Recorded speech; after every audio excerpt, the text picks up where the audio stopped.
everybody, John here from All Miniatures Great and Small, and today we're going to be taking a look at some of the releases for Flames of War for the new Late War release that's coming out.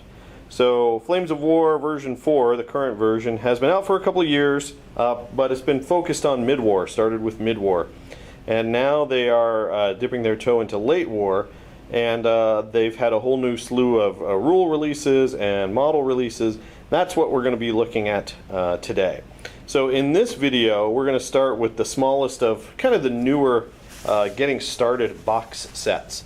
So for you guys that are existing Flames of War players, these box sets, particularly like this one, probably aren't going to do much for you, but they are going to be a great gateway to introducing Flames of War to new players.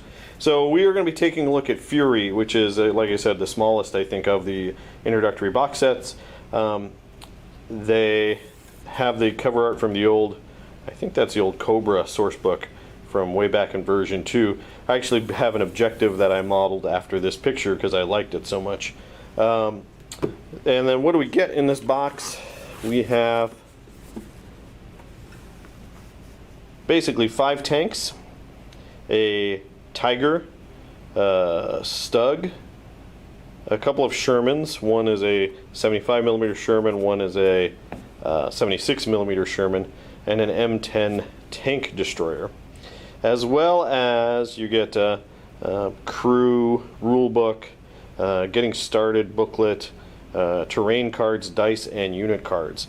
So, and I want to say that this retails at, I think, $35 US. So you're getting 5 tanks plus all, like a full-fledged rulebook. That's the small version, but it's the full rulebook for $35. That's pretty good. That's less than $10 a tank, and it's again a good introduction. All right, so let's go ahead and take a look at the contents.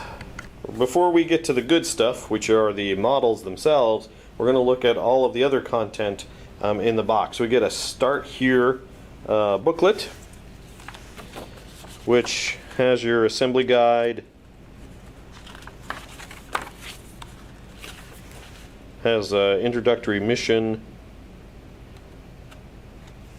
some basic rules, and then kind of a blurb for continuing your Flames of War adventure. Then we have, the unit cards, very nice. So they have these cards for mid-war, and it's good to have them for late war now. So we see all of the stats. The stats haven't really changed for a Tiger.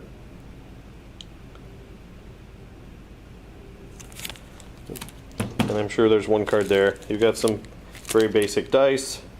Definitely not the same cool dice that come in the dice tins. I know they don't make the dice tins anymore, but the themed dice for the different factions. Then you have a quick start rule book. They really are giving you the rules everywhere: shooting at tanks. This set doesn't have any infantry, so you can really play a streamlined version of Flames of War. Significant amount of complication comes in when you introduce infantry and artillery, because they've got a bunch of special rules, and assaults get are introduced to the game at that point, which can be complicated. But version 4 does handle them pretty well. Gotta give them credit. Then we have the actual full-sized rulebook. So this is smaller than the hardback, obviously, but it's a full rulebook with everything that you need, including the infantry and artillery rules. Then you've got your discount terrain. You've got 2 sheets of cardstock, thick, but a little warped, but that's okay. Put a book on top of that and it'll flatten right out. So you've got some houses, burnt out house, objectives, a church, some walls. Obviously, again, for an experienced Flames of War gamer like me, I have all these things for real, but when you want to introduce this to a new person, you've got terrain, you've got the tanks, you've got the dice, you've got the rulebooks, you have everything in the box to start playing Flames of War for $35. Alright, so that's the contents of the box that are not the models. Next up, let's take a look at the models. Alright, first up, I'll show you the Germans. Again, you get 2 tanks in here. You get a Tiger tank, so this is the Tiger sprue.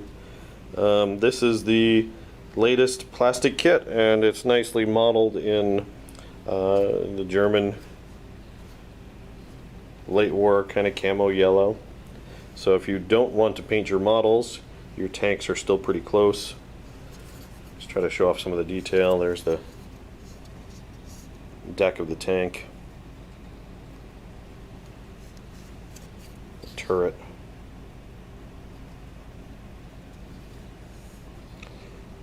the gun. Looks like it has two sets of tread guards on the sides of the tanks. One which is kind of pristine and the other which looks like a little dinged up. You can also cut some of these sections out if you want to, so you can give them more variation. This particular tank does have the looks like the Zimmerite covering. You can see it on the side of the turret there as well, which is cool. So there you go. And Tiger tanks, obviously, late war, they're not quite as much, but they could still be a terror. Mid-war, obviously, they are the king of the battlefield. In late war, you have a lot of ways to deal with Tigers. They can't act with impunity. So here you have, even though it looks like two tanks, those are two different hull tops. You've got one, I think, for the Stug and the Stu, the assault gun version of it. But you've got the track guards, which look very nice.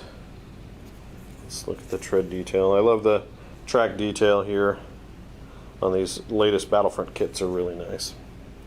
And these typically build up really nice. Alright, on to the American side of the box. Okay, so you get three tanks with the American side. So you've got an M10 tank destroyer. Now this is the kit from the actual plastic, platoon box set. So it does have some other options in here to build up. You don't use every single piece on this this frame. So for example, taking a look at this, you have the detail on the deck of the tank. I like that they give you extra 50 cals because they always break or fall off. And over here on this sprue you have the treads, the turret. So it looks like it has the turrets for not just the M10 but the M36 Jackson, which is basically the same chassis with an upgraded gun. Obviously in this set you're dealing with the M10. The M36 doesn't come along till a lot later, late war, if you will. And you can see the two different gun barrels there.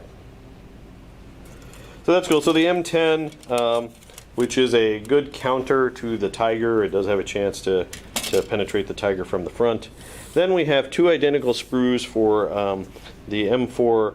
These are M4A1s, Shermans, and you can tell by the rounded, kind of the rounded hull there in the front. So you could build these up as two kind of vanilla 75mm tanks. So each sprue is one Sherman 75mm tank. And then it also comes with a single upgrade sprue to basically upgrade one of these two to a Sherman 76.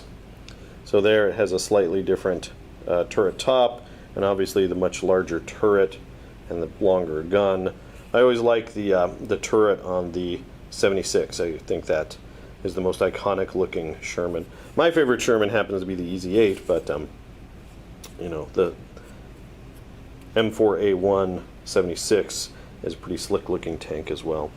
So again, you can build these up. Now the regular Sherman 75s, we're talking gameplay now, they their gun's anti-tank 10. Really, at best you can bail out a Tiger from the front. You can't really hurt it. Even from the side with a side armor of 8 on the Tiger, normal vanilla Shermans have a tough time dealing with them. But the Sherman 76, that one has a better chance. And I'm curious now to see how they pointed that 76. So let's find out together, shall we? I'm going to go to here and open up this box, because in version 3 they were kind of across the board. Ooh, there's some glare there. I'll pull off that sleeve. We've got the Tiger. These are a little sticky. They're very sticky. Nice thick. Nice gloss on it. Not so nice for a YouTuber like me who wants to film it. But there's two stuck there. There's your M10. So here they're giving the M10, at least here in this version, an anti-tank of 12. You've got your M4 Sherman with an anti-tank of 10. And then you've got the M4 Sherman 76 with an anti-tank of 12 as well. So I know in some of the later war releases in version 3, they go up to AT-13. So anti-tank 12 versus front armor 9, you guys can do the math. It gives you a much better chance to pen the Tiger from the front. Alright, that's alright, enough. I got sidetracked talking about the game. But there you go. That's the contents of the Fury box set. So, do I recommend that you pick it up? Oh, sorry, one other thing I forgot to talk about was it does come with a sprue for crew. So these are tank crew you can put in open hatches.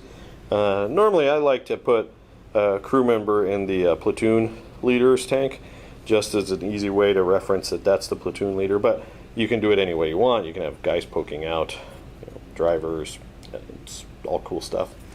Alright, so there you go. Should you pick up Fury? Well, if you're an existing Flames of War gamer, Fury obviously is not going to do much for you. You probably already got the rulebook. You probably already bought platoons with the correct number of Shermans and M10s and Tigers in it. So having one extra M10 doesn't really help an existing gamer. However, for a great way to introduce the game to someone, Fury is really good at $35. I'm thinking of ways to introduce this. This is a great gift for someone. This could be a great prize in a game, but it's a great way to introduce Flames of War to new people.